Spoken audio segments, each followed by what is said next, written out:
नमस्कार. Easy food with पूजा कृष्णामध्ये तुमचं खूप खूप स्वागत. आज आपण फक्त तांदळाचं पीठ वापरून खमंग अशी थालीपीठ बनवलेली आहेत. तर तुम्ही बघू शकता ही थालीपीठ किती छान झालेले आहेत. अगदी सोपी पद्धत आहे. नाश्त्याला जर काही नसेल तर अगदी झटपट तुम्ही 10 मिनिटात ही थालीपीठ बनवू शकता आणि एन्जॉय करू शकता. खायलाही तेवढीच चविष्ट आणि खमंग आहेत. आपण पातळ अशी थालीपीठ बनवली आहे आणि थालीपीठ करण्याच्या मी 2 पद्धती तुमच्यासोबत शेअर करणार आहेत. चला तर मग रेसिपीला सुरुवात करूया. तर इथे मी घेतलेले थोडीशी कोथिंबीर धुवून घेतलेले, एक 7-8 मिरच्या घेतलेल्या आहेत, लसणाचा एक गड्डा सोलून घेतलेला आहे, एक मोठा कांदा बारीक चिरून घेतलेला आहे. तर सर्वात आधी एक छोटंसं वाटण बनवायचं आहे. त्यासाठी मी मिक्सरच्या भांड्यामध्ये 15 ते 20 लसणाच्या पाकळ्या आणि हिरव्या मिरच्या घालून बारीक करून घेणार आहे. जास्त बारीक करायचं नाही, थोडंसं जाडसर असं आपण एक अर्धा मिनिटभर बारीक करून घ्यायचं, म्हणजे जाडसर असं तयार होतं. तर इथे बघा आपलं वाटण तयार झालेलं आहे. तर आता आपण पीठ मळायला घेऊया. तर पीठ मळण्यासाठी आपण 2 वाटी इतकं तांदळाचं पीठ घेतलेलं आहे. तर ही एक वाटी आणि ही दुसरी वाटी, 2 वाटी आपण तांदळाचं पीठ घेतलेलं आहे. आता आपण त्यामध्ये चवीनुसार मीठ घालून घेऊया. त्यासोबतच त्यामध्ये घालून घ्यायचं 1 चमचा इतकं जिरं, 1 चमचा इतकं पांढरं तीळ आणि अर्धा चमचा इतका आपण ओवा घेणार आहोत. ओवा हा हातामध्ये चांगला चोळून घ्यायचा. हातामध्ये चोळून जर ओवा घातला तर त्याचा चांगला फ्लेवर येतो आणि थालीपीठ ही जिरण्यास मदत होते, म्हणून ओवा हा अवश्य घाला. तर आता त्यामध्ये एक पाव चमचा इतकी हळद घातलेले, चिरलेला कांदा त्यामध्ये घालून घेऊया, बारीक चिरलेली कोथिंबीर त्यामध्ये घालून घेऊया. आता हे सर्व जिन्नस पिठामध्ये एकसारखं मिक्स करून घेऊया. कांदा चांगला हाताने फोडून आपण पिठामध्ये मिक्स करून घ्यायचा, म्हणजे का आपण जेव्हा थालीपीठ थापू किंवा लाटू त्यामुळे थालीपीठ असं मोडत नाही, त्यासाठी कांदा हा चांगला हाताने चेंगरून चांगला मिक्स करून घ्यायचा. तयार केलेलं वाटण आता त्यामध्ये घालून घेऊया आणि हे वाटणही आपण चांगलं पिठामध्ये मिक्स करून घ्यायचं आहे. आता आपण पिठामध्ये थोडं थोडं पाणी घालून हे पीठ मळून घेणार आहोत. घट्टसर पीठ मळून घ्यायचं. तर पाणी घालत असताना पाणी हे गरम पाणी घेतलेलं आहे, म्हणजे पूर्ण कोमटही नाही आणि जास्त उकळलेलं गरमही नाही. आपला हात बुडला जाईल इतपत गरम पाणी घेतलेलं आहे. तर आता आपण थोडं थोडं पाणी घालून हे पीठ मळून घ्यायचं.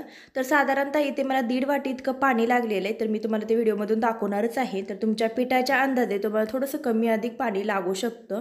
तर तांदळाचं पीठ बनवत असताना आपण तांदूळ एक 2 ते 3 वेळा स्वच्छ धुवून ते उन्हात सुकवून ते परत नंतर आपण दळून आणलेलं आहे. अशा पद्धतीने मी तांदळाचं पीठ बनवलेलं आहे. त्यामुळे नुसतं गरम पाण्यात जरी मळलं तर अगदी खमंग आणि एकसारखी ही थालीपीठं बनतात आणि तुटत नाहीत. त्यासाठी पीठ बनवत असताना तांदूळ एकदाशी 2दा धुवून सुकवून आपण ते दळून आणायचं आहे. तर 2 वाटीतलं इतकं पाणी आपलं राहिलेलं आहे. पीठ मळून झालेलं आहे. तर जास्त घट्ट नाही किंवा जास्त सैलसर नाही असं पीठ आपण मळून घेतलेलं आहे. तर आता आपण थालीपीठ थापायला घेऊया. त्यासाठी अशा पद्धतीने पोळपाट ठेवलेलं आहे. त्यावरती मी अशी एक 5 किलोची पिशवी दोन्ही साईडनं कापून घेतलेली आहे. तर ही प्लॅस्टिकची पिशवी अशा पद्धतीने ठेवून घेतलेली आहे. तर त्यावरती एक अर्धा चमचा इतकं तेल सोडून घ्यायचं. तेल हाताने सर्व बाजूला पसरवून घ्यायचं आणि त्यावरती आपण थालीपीठाच्या पिठाचा गोळा ठेवून अशा पद्धतीने थालीपीठ थापून घेणार आहोत. तर पीठ एकदम छान बनलेलं आहे बघा, अगदी सैलसर, अगदी सहज हे थालीपीठ थापता येते.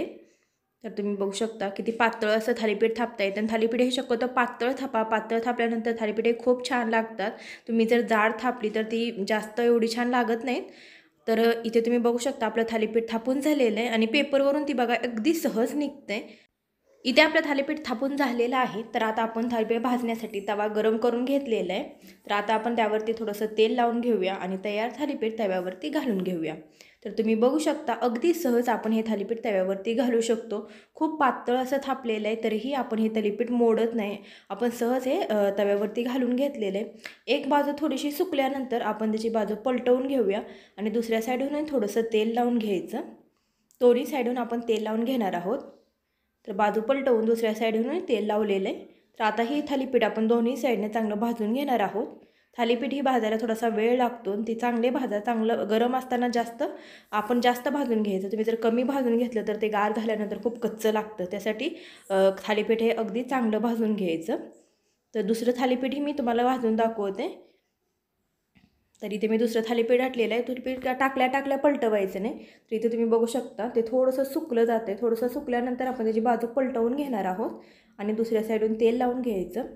दोन्ही बाजूने तेल लावून आपण हे थालीपीठ भाजून घेणार आहोत. तर अगदी सहज न तुटता हे थालीपीठ तयार होत आहेत. तांदळाच्या पिठाची थालीपीठ एवढी खमंग आणि झटपट बनतात.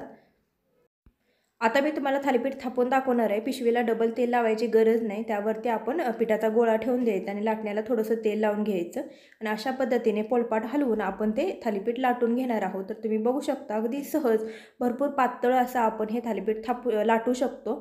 तुम्हाला थापून करायला आवडत असेल तर थापून करू शकता किंवा ज्यांना जमत नाही ते लाटूनही बनवू शकतो.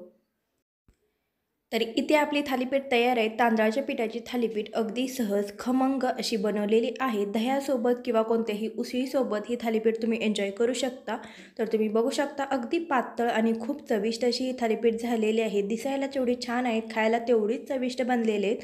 तर अशा पद्धतीचा नाश्ता, अशा पद्धतीची तांदळाच्या पिठाची झटपट अशी थालीपीठ तुम्ही नक्की ट्राय करून बघा. रेसिपी कशी वाटली हे मला कमेंट करून सांगायला विसरू नका. चॅनलवर नवीन असाल तर चॅनलला सबस्क्राईब करा. व्हिडिओ आवडला तर व्हिडिओला एक लाईक नक्की करा. भेटूया अशाच व्हिडिओसोबत. तोपर्यंत खूप खूप धन्यवाद.